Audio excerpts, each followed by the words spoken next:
խորհրդարանում այսօրվա նիստի ընթացքում գրքերը դարձյալ թեժացել էին, падգամավորների միջև կրկին հրմշտոց տեղի ունեցավ։ Իրադարձությունների կենտրոնում իշխող քաղաքացիական պայմանագիր եւ ընդդիմադիր Հայաստան խմբակցության падգամավորներն էին։ Փոխադարձ մեղադրանքներին, տեղից ելույթներին ու բանավեճին հետևեց падգամավորների միջև հրմշտոցը։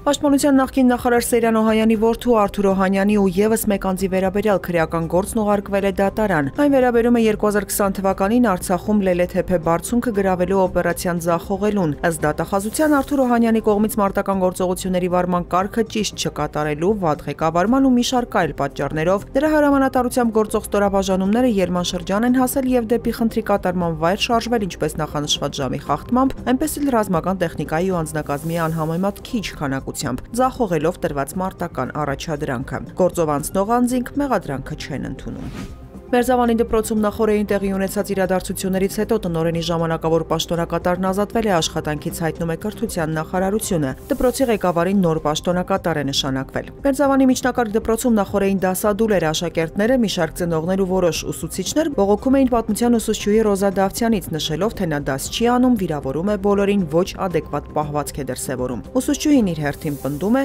ուզում են իրեն հեռացնել դպրոցից։ Նախարարությունը դատապարտել է տեղի ունեցածը, նշելով, որ ուսուցչի նկատմամբ դրսևորվել է անթույլատրելի վերաբերմունք։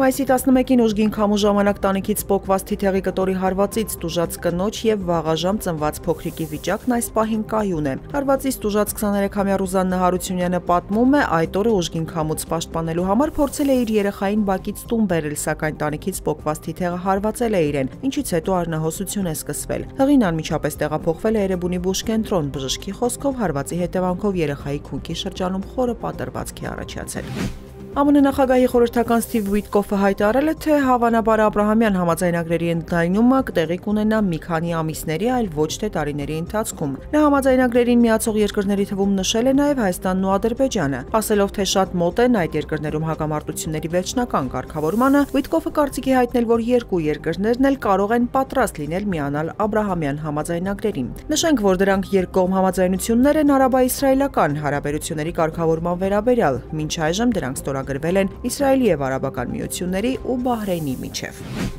Թեհրանն ու Վաշինգտոնը պայմանավորվել են շարունակել Իրանի միջուկային ծրագրին նվիրված բանակցությունները։ Իրանի արտգործնախարարության խոսնակ Իսմայիլ Բաղային նշել է, որ որպես երկխոսության միջնորդ եւ համակարգող հանդես եկող Օմանի արտգործնախարարությունը կհայտարարի բանակցությունների հաջորդ փուլի ժամկետների եւ վայրի մասին։ ԱՄՆ նախագահ Դոնալդ Թրամփն իր հերթին հայտարարել է, որ ցանկանում է գործարք կնքել Իրանի հետ։ Նա միաժամանակ հավելել է, թե դրա համար իր խոսքով Թեհրանը պետք է այլևս չաջակցի ահաբեկչությանը եւ զերծ մնա միջուկային զենքի ստեղծումից։